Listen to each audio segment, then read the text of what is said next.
brings coordination between various activities. The coordination, there are various departments in the company or organization or any corporation, there are various kinds of particular departments. अभी हर company जो बड़ी बड़ी company होती है, जैसे आपका विभा वाली जी देखो कितना अलग अलग डिपार्टमेंट है, उसमें कॉमर्स है, साइंस है, उसके बाद आर्ट्स है, उसके बाद इंजीनियरिंग है, हॉस्पिटैलिटी, अभी लॉ भी शुरू कर दी है, मतलब फार्मेसी भी शुरू कर रहे, और कितने कितने मुझे मालूम भी नहीं, और कितना बड़ा कॉलेज है आपको मालूम है। So this is like Vibha college भी कॉर्पोरेशन चैरिटेबल जो है सिर्फ नाम के लिए, वो भी क्या है बड़ी कंपनी है, कॉर्पोरेशन ही एक तरह से, मतलब वो एजुकेशनल इंस्टीट्यूट है, इसलिए हम लोग उसको कंपनी नहीं बोलते, लेकिन वो एक तरह से उसी ढंग पे चला है। So bringing coordination between various activities. तो एक जैसे कंपनी में भी बहुत सारे डिपार्टमेंट होते हैं, purchase department, sales department, production department, marketing department, financial department, बहुत सारे अलग अलग डिपार्टमेंट है, मतलब तो उनमें कोऑर्डिनेशन होना चाहिए। क्या होना चाहिए? कोऑर्डिनेशन। कोऑर्डिनेशन में क्या कि एक डिपार्टमेंट में क्या हो रहा है ये दूसरे डिपार्टमेंट को मालूम है, दूसरे डिपार्टमेंट को मालूम होना चाहिए कि अलग अलग डिपार्टमेंट में क्या हो रहा है, यानी हर एक डिपार्टमेंट को उस डिपार्टमेंट में या अलग अलग डिपार्टमेंट में क्या हो रहा है ये उनको मालूम होना चाहिए, और सिर्फ ये मालूम नहीं बल्कि उसमें कितना फाइनेंस लग रहा है वो भी मालूम होना चाहिए, और इन सब की जानकारी किसको होनी चाहिए? फाइनेंस मैनेजर को और board of director. So brings coordination between various activities. Now corporate finance plays a significant role in control and coordination of all activities in an organization. For example, production is suffering finance department does not provide adequate finance for purchase of raw material. अभी कोई भी company का production जो department है वो क्या देखता है कि हमको रॉ मटेरियल चाहिए। क्यों रॉ मटेरियल चाहिए? बराबर, रॉ मटेरियल के ऊपर ही तो फिनिश गुड्स बनता है, फिनिश प्रोडक्ट बनता है, यानी कोई भी तैयार चीज बनती है, तो उसके लिए लेकिन क्या चाहिए? रॉ मटेरियल चाहिए। तो रॉ मटेरियल का कंटीन्यूअस फ्लो होना चाहिए, बराबर। अरे आज रॉ मटेरियल नहीं आया, चलो हम प्रोडक्शन डिपार्टमेंट बंद करके सब मशीनरी बंद करके ऐसे करके नहीं चलेगा। एक दिन की कंपनी बंद रह गया और उनका लाखों करोड़ का नुकसान हो सकता है। So obviously to purchase the raw material they need money, they need finance, they need capital. So there should be smooth flow of finance for each and every department. बराबर, हर एक डिपार्टमेंट को उतना पैसा मिलना चाहिए, बराबर। उसको ही बोलते हैं कोऑर्डिनेशन, उसको ही बोलते हैं कोऑर्डिनेशन। कि प्रोडक्शन डिपार्टमेंट ने तुरंत बोल दिया किसको? फाइनेंस मैनेजर को या फाइनेंस डिपार्टमेंट को कि हमारे यहाँ रॉ मटेरियल अभी खत्म होने जा रहा है, हम अभी अगले 2 दिनों में रॉ मटेरियल खरीद रहे हैं, हमको पैसा दो। What we need? Finance. तुरंत फाइनेंशियल डिपार्टमेंट में उनका पैसा देना चाहिए, उसको बोलते हैं coordination. So meeting other day-to-day financial requirement for smooth running of production unit. बराबर, देखो कंपनी में सबसे इम्पोर्टेंट होता है प्रोडक्शन डिपार्टमेंट, क्योंकि प्रोडक्शन डिपार्टमेंट ही पूरा देखता है कितना रॉ मटेरियल लगेगा, उसको हम लोग कैसे उसको मशीनरी में यूज करेंगे, वेस्टेजेस कैसे कम करेंगे, बराबर, या जीरो वेस्टेजेस करने की कोशिश करेंगे, बराबर, और पैसा कैसा बचा के अच्छे प्रोडक्ट्स, क्वालिटी प्रोडक्ट हम लोग उसकी बैच तैयार करेंगे और वो लोग आउटपुट दे देंगे। तो इनपुट कम और आउटपुट ज्यादा, ये हर एक प्रोडक्शन का डिपार्टमेंट का जो इम्पोर्टेंट क्या होता है? गोल होता है, एम होता है, ऑब्जेक्टिव होता है। लेकिन इसके लिए सबसे वाइटल क्या है, सबसे इम्पोर्टेंट क्या है? उनको क्या मिलना चाहिए? रॉ मटेरियल मिलना चाहिए। अगर टाइम पे रॉ मटेरियल नहीं मिला तो ऑब्वियसली वो लोग कुछ भी नहीं कर पाएंगे। अभी रॉ मटेरियल को कैसे मिलेगा? जब तक फाइनेंस नहीं आएगा, फाइनेंस नहीं तो रॉ मटेरियल कैसे खरीदेंगे, बराबर। समझो कोई मशीनरी ब्रेक डाउन हो गया, बराबर, आपको मालूम है मशीनरी तो खराब होती ही रहती है, बराबर, तो ऑब्वियसली उस मशीनरी को तुरंत रिपेयर करना है।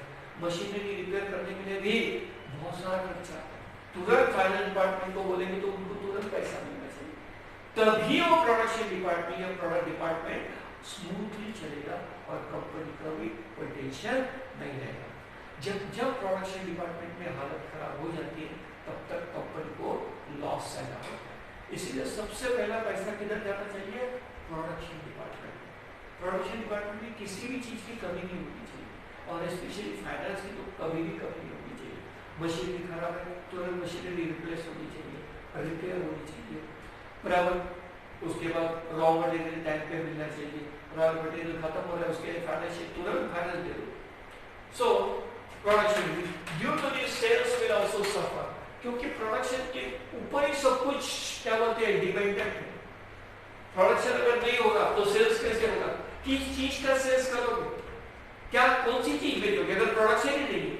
प्रोडक्शन डिपार्टमेंट की हालत खराब है, वहां प्रोडक्शन नहीं हो रहा है, प्रोडक्शन फॉल्टी हो रहा है, क्या बोलते हैं डिफेक्टिव हो रहा है, तो कैसे सेल्स कर पाओगे? या प्रोडक्शन ही नहीं हो रहा है तो कैसे सेल्स कर पाओगे? सेल्स डिपार्टमेंट कैसे चलेगा? प्रमोशन डिपार्टमेंट कैसे चलेगा? Next to impossible. इसलिए बोलते हैं कि due to this sales will also suffer and consequently the income of concern as well as rate of profit will be affected. तो ऑब्वियसली इनकम नहीं होगा, टर्नओवर कम होगा कंपनी का और नेट प्रॉफिट भी क्या हो जाएगा? रिड्यूस हो जाएगा। इसीलिए इन चीजों के ऊपर ध्यान देना चाहिए हर एक कंपनी में कि प्रोडक्शन डिपार्टमेंट को पैसा टाइम पे मिल जाएगा, बाकी डिपार्टमेंट को थोड़ा इधर उधर हो गया चलता है, लेकिन प्रोडक्शन डिपार्टमेंट को सबसे पहले पैसा देना चाहिए। Smooth flow of money, smooth flow of capital और finance must be, it is the utmost important for the production department. Production department में सबसे पहले पैसा देना चाहिए, उनको पैसे की कोई कमी नहीं रहनी चाहिए। यही तो काम इसमें होता है, फाइनेंस में होता है। सो ये हम देखने का काम है finance management. Now the efficiency of every department depends upon the effective financial management. लेकिन कोई भी डिपार्टमेंट हो, प्रोडक्शन डिपार्टमेंट तो इंपॉर्टेंट है, लेकिन उसके साथ साथ सेल्स डिपार्टमेंट है, मार्केटिंग अलग है, सेल्स और मार्केटिंग को एक साथ मत करो। मार्केटिंग डिपार्टमेंट प्रमोशनल एक्टिविटीज में मार्केटिंग देते हैं, उसके साथ फाइनेंस डिपार्टमेंट है, बराबर बहुत सारे अलग अलग डिपार्टमेंट है।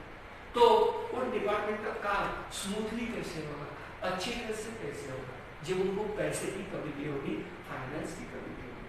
और इसीलिए फाइनेंस बहुत इंपॉर्टेंट है हर एक डिपार्टमेंट के लिए। और कोऑर्डिनेशन कब होगा? फाइनेंस अच्छा होगा।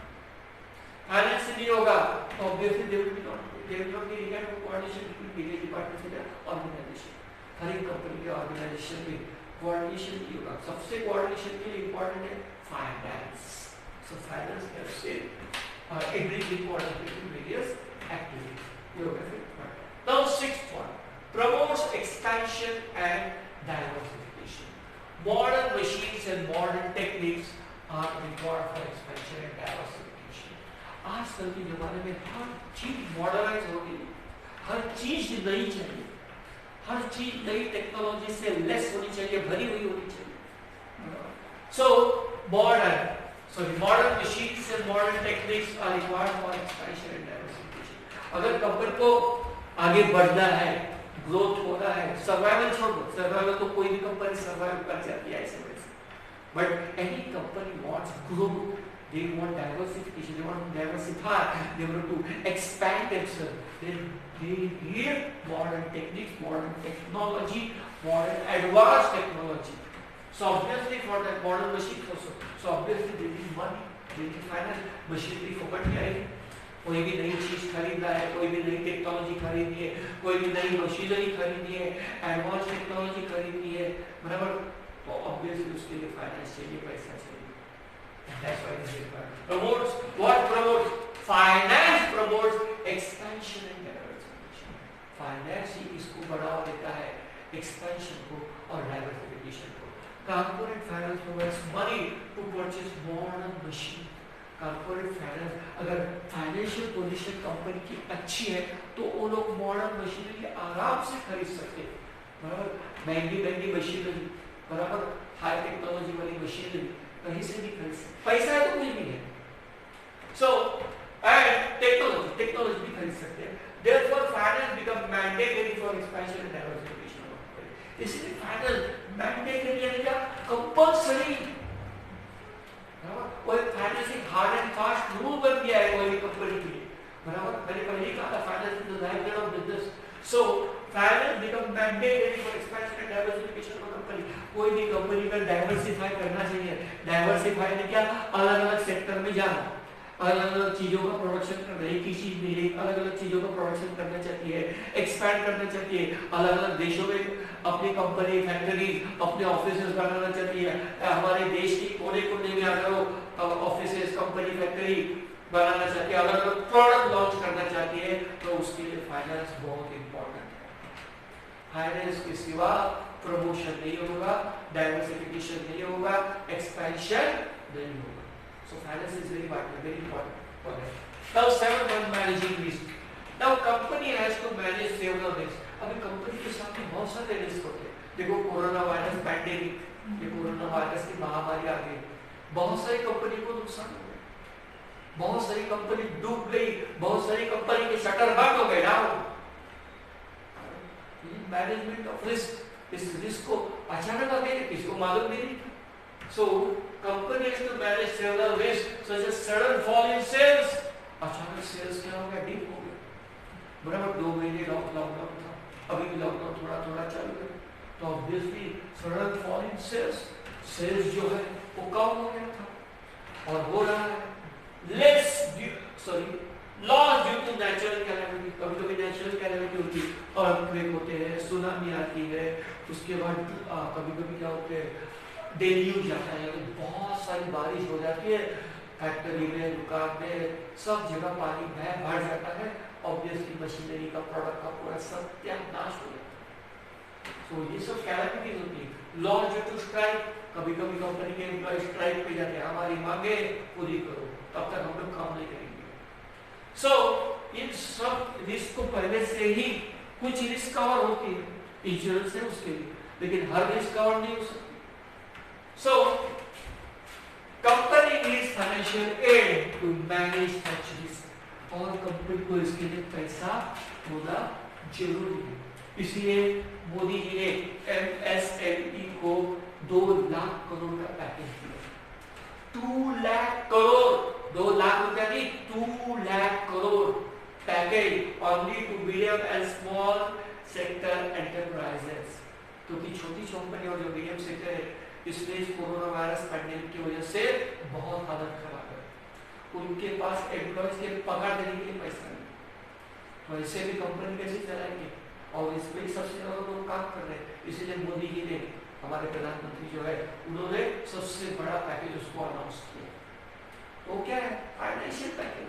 इसलिए मैंने कहा कि managing risk, managing is also done through finance, smooth flow of finance at appropriate time. So company needs financial aid to manage such risk, और ये फाइनेंशियल एड कैसे मिलता है, आइदर लोन या either financial package from state government, financial package from central government. So this is the thing of managing risk. So finance helps in managing risk. Now, Act 1, replace old assets. Assets such as plant and machinery become old and outdated over the years. आपको मालूम है, आप accounts के student, depreciation का मतलब क्या है, वो प्रोडक्ट का वैल्यू, प्रोडक्ट का नहीं बल्कि फिक्स एसेट का वैल्यू क्या हो जाता है, डाउन हो जाता है। कोई भी फिक्स एसेट है, जैसे प्लांट एंड मशीनरी है, फर्नीचर है, बहुत सारी चीजें लीजहोल्ड के पास है, बहुत सारे हैं, मैं उसके बारे में बात नहीं करूंगा। हम लोग एक एसेट पकड़ेंगे, प्लांट एंड मशीनरी, वो तो इम्पोर्टेंट है, प्लांट एंड मशीनरी एक फिक्स एसेट है, बराबर, तो उसका वैल्यू क्या हो जाता है, कम हो जाता है। और मशीनरी हमेशा जब उसका ज्यादा इस्तेमाल हो जाता है, तो कुछ सालों के बाद वो ब्रेक डाउन होता है और खराब होना शुरू हो जाता है, या नई टेक्नोलॉजी आ गई, तो वो जो एग्जिस्टिंग मशीनरी है, एग्जिस्टिंग फिक्स एसेट है, वो ऑब्सोलेट हो जाता है। ऑब्सोलेट यानी क्या, अभी वो काम का नहीं है, तो अभी हम लोग चला रहे हैं। So and outdated over the years, कुछ मशीनरी तो आउटडेटेड हो जाते हैं, अभी इसका कुछ काम ही नहीं है, कितना भी अच्छा कंडीशन में उसका कुछ काम नहीं है, तो ऐसे में को नया मशीनरी खरीदना पड़ेगा, नया टेक्नोलॉजी लाना पड़ेगा, बराबर, उस ओल्ड मशीनरी को रिप्लेस करना पड़ेगा न्यू मशीनरी के साथ। उसके लिए क्या लगेगा, finance capital money. So they have to be replaced by new assets, so old asset to be replaced by new assets. Now finance is required to purchase new assets. अभी new assets, new machinery, कोई भी नई चीज खरीदनी है old को replace करने के लिए, तो उसके लिए क्या लगेगा, फाइनेंस, पैसा। इसलिए बोलते हैं कि finance is required to purchase new assets, नया एसेट खरीदना है, फिक्स एसेट खरीदना है, तो तुमको फाइनेंस की जरूरत होगी।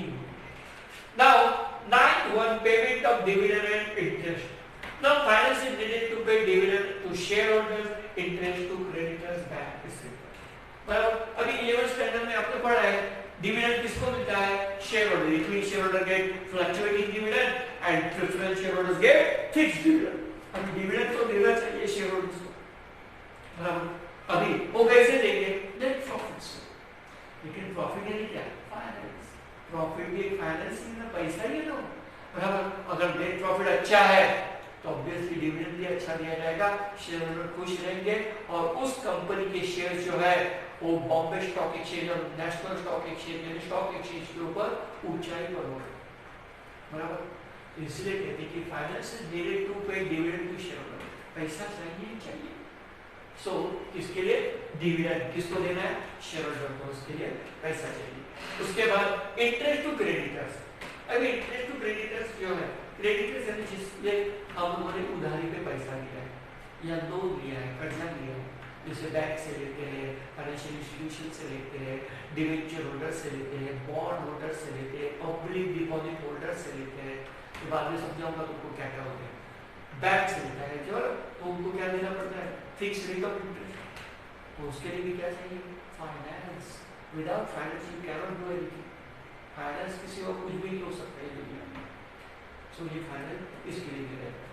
अभी last point, payment of taxes and fees. अभी देखो, company has to pay taxes to government such as income tax, GST, fees to register of companies on various occasion. अभी आपको तो मालूम है जीएसटी देना पड़ेगा हर एक कंपनी के लिए। अभी नया टैक्स लाया है GST, goods and services tax, बराबर। उसके साथ साथ इनकम टैक्स भी देना पड़ता है। तो ये सब टैक्स देने के लिए क्या चाहिए? फाइनेंस चाहिए, पैसा चाहिए। विदाउट आपको टैक्स तो डुबा नहीं सकते, टैक्स को अवॉइड नहीं कर सकते, टैक्स को इवेड नहीं कर सकते। हर महीने दूंगा टैक्स, पेनल्टी आ जाएगा उसके ऊपर, गवर्नमेंट इनकम टैक्स डिपार्टमेंट का रेट गिरेगा। So obviously company has to pay taxes to government such as income tax होता है, फिर जीएसटी होता है, फीस होता है रजिस्टर ऑफ कंपनीज को, आरओसी को भी हर साल फीस देना पड़ता है। किसके लिए? बल्कि रिन्यूअल के कंपनी का जो लाइसेंस होता है, जैसे फार्मास्यूटिकल कंपनी खोल रही है, बराबर। रजिस्ट्रेशन तो एक ही बार होता है, लेकिन लाइसेंस भी लगते हैं। फार्मास्यूटिकल इंडस्ट्री के लिए लाइसेंस लगता है, बराबर। बहुत सारी ऐसी इंडस्ट्री है जिनको लाइसेंस लगता है और वो लाइसेंस हर साल रिन्यू करना पड़ता है। तो उसके लिए फीस रहती है। वो फीस क्या 1000 में नहीं रहती, लाखों या करोड़ों में भी रह सकती है, बराबर। लाखों में तो रहती है। तो ये सब देने के लिए पैसा होना चाहिए, फाइनेंस होना चाहिए ना। So on various occasion finance is needed for paying these taxes and fees. तो ये टैक्सेस और फीस जो आरओसी को हमको देना है, इनकम टैक्स डिपार्टमेंट को देना है, बराबर, उसके लिए फाइनेंस क्या है? बहुत जरूरी है, एसेंशियल है। तो ये इंपॉर्टेंस है फाइनेंस का, कॉर्पोरेट फाइनेंस का। ये सब इंपॉर्टेंस है, ये इंपॉर्टेंट पॉइंट्स। अभी हम लोग आगे को पढ़ेंगे 1.3 कैपिटल रिक्वायरमेंट। अभी कोई भी स्मॉल स्केल कंपनी हो, मीडियम स्केल कंपनी हो या लार्ज स्केल कंपनी हो, उनको हमेशा ये देखना पड़ता है कंपनी शुरू करते हैं कि कितना कैपिटल लगेगा। कैपिटल लगेगा से फाइनेंसिंग, सिर्फ नाम अलग अलग दिए गए, बराबर। आप जैसे पढ़े रहेंगे पार्टनर्स कैपिटल, बराबर, तो वैसे यहाँ कंपनी कैपिटल, उसको बोलते हैं corporate capital. So capital requirements. Now, when a business entrepreneur conceives an idea of setting up a business and requires the commercial viability of the idea is to be investigated. कोई भी सबसे business में सबसे बड़ा businessman entrepreneur in the businessman, okay? तो उसको कोई भी बिजनेस शुरू करना है, तो सबसे पहले उसको देखना पड़ता है कि कैपिटल कितना लगेगा, पैसा कितना लगेगा, यानी फाइनेंस कितना लगेगा। So, idea of investigating. Once the entrepreneur is satisfied with the feasibility of the project, serious steps are taken to start a project। अभी देखो, जैसे समझो कोई भी बिजनेस में प्रोजेक्ट शुरू करना चाहता है। प्रोजेक्ट यानी क्या? एक फैक्ट्री को खड़ा करना चाहता है, एक फैक्ट्री बनाना चाहता है, वहाँ प्रोडक्शन शुरू करे, तो डायरेक्ट जाके वहाँ शुरू नहीं करता, वो सीए के पास जाता है। किसके पास? सीए, चार्टर्ड अकाउंटेंट, बराबर, या उनके पास जाता है, उनको बोलता है कि ऐसा ऐसा मुझे फैक्ट्री शुरू करना है, ये जगह रहेगी, बराबर। तो उसके ऊपर एक रिपोर्ट बनानी, उसको बोलते हैं प्रोजेक्ट रिपोर्ट। उस प्रोजेक्ट के ऊपर एक रिपोर्ट बनाते और वो सीईओ को बताते कि इतना इतना खर्चा आएगा।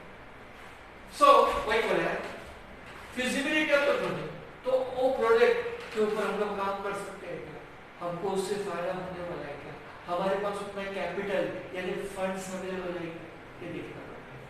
नाउ सीरियस स्टेप्स करने हैं। हाँ, एक बार एंटरप्रेन्योर को मालूम पड़ गया, बिजनेसमैन को मालूम पड़ गया कि भाई हाँ मैं ये कर सकता हूँ, मेरे पास इतना पैसा है, मेरे पास इसकी पूरी जानकारी है, मैं ये फैक्ट्री शुरू कर सकता हूँ, इस प्रोडक्ट को मैं लॉन्च कर सकता हूँ. So it is serious steps are taken to start a project. फिर उसके प्रोजेक्ट शुरू करने के लिए वो लोग बहुत से गंभीरता से काम करना शुरू कर देते हैं. Now the first and foremost stage is to take decision on the amount of capital requirement to start and run the business.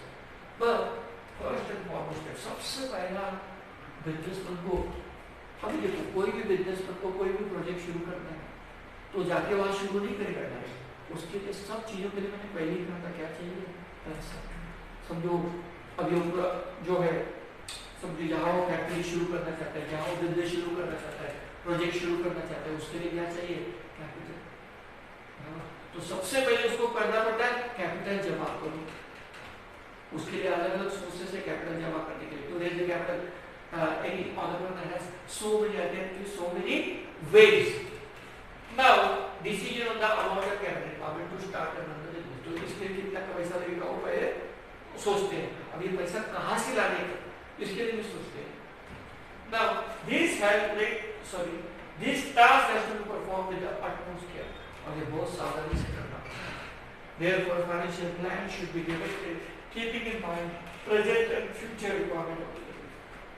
और सिर्फ अभी कितना पैसा लगेगा ये नहीं, ये प्रोजेक्ट स्टार्ट हो गया, ये सब तो मैंने फैक्ट्री शुरू किया तो उसमें वर्कर्स आएंगे, मशीनरी आएगी, प्रोडक्ट रॉ मटेरियल लगेगा, तो फ्यूचर में भी कितना पैसा लगेगा उसको क्या होना चाहिए, एस्टिमेशन होना चाहिए, मालूम होना चाहिए. और उसकी भी तैयारी होनी चाहिए. हाँ इतना पैसा मैं जमा कर सकता हूँ, कहीं से लोन दे सकता हूँ, कहीं ना कहीं से मैं जमा कर सकता हूँ. Now, that's why deciding about the volume of capital requirement and all the program has to take into consideration fixed capital requirement and working capital requirement. अभी fixed capital requirement और working capital requirement ये दो types of capital है. There are two types of capital. First one is fixed capital, as well as second one is working capital. Fixed capital required to buy fixed asset and working capital required to manage the day-to-day expenses of the business or corporation. अभी देखो दो type के capital लगते हैं कोई भी company को, एक फिक्स कैपिटल और एक वर्किंग कैपिटल. फिक्स कैपिटल किसके लिए, बल्कि फिक्स एसेट खरीदने के लिए. अभी फिक्स एसेट कौन से होते हैं, land and building, plant and machinery, furniture हो गया, ऑफिस इक्विपमेंट्स हो गया, लीज होल्ड प्रीमाइसेस है, वो जगह भाड़े पे लिए तो लीज के ऊपर. ऐसे हर जगह फिक्स है. ये सब क्या है, fix asset, equipment and tools, बहुत सारे फिक्स एसेट्स. हम लोगों को तो ये दो चार के पास गया अकाउंट्स की वजह से. तो ये फिक्स एसेट खरीदने के लिए फिक्स कैपिटल लगता है. क्या लगता है, फिक्स कैपिटल. तो उसको पहले अरेंजमेंट करना पड़ता है, किसको, बिजनेस को. बराबर. दूसरा वर्किंग कैपिटल. अब तुम बोलेंगे फिक्स कैपिटल तो जमा किया, वर्किंग कैपिटल क्या चीज है. फिक्स कैपिटल किसके लिए, फिक्स एसेट खरीदने के लिए. अभी वर्किंग कैपिटल किसके लिए, बराबर. वर्किंग कैपिटल जो रोजमर्रा का खर्चा, रोजमर्रा का, बराबर. जैसे मम्मी तुमको पॉकेट मनी देती है ना, ये ले पॉकेट मनी, कॉलेज जा रहा है, ये ले 100 रुपये, तो जो भी तुम्हारा दिन भर का खर्चा उसमें हो जाता है. वैसे वर्किंग कैपिटल से कंपनी में रोजमर्रा का जो भी खर्चा है वो लगता है. लाइट बिल देना है, बराबर. हर महीने तो लाइट बिल आएगा, कंपनी हो या तो कोई भी. सो लाइट बिल देना है, बराबर. वाटर बिल देना है.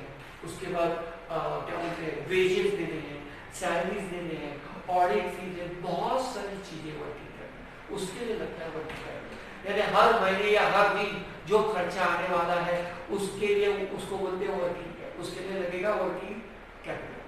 तो वर्किंग कैपिटल भी जमा पड़ता है. बिजनेसमैन को दोनों देखना पड़ता है, फिक्स कैपिटल, वर्किंग कैपिटल. और ऐसे नहीं देख सकते सिर्फ मुझे फिक्स कैपिटल मैंने जमा किया बस हो गया, वर्किंग कैपिटल भी उसको देखना है.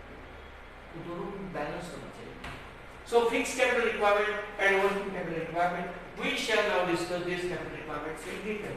अभी हम लोग क्या करेंगे, इसको हम लोग डिटेल में पढ़ेंगे.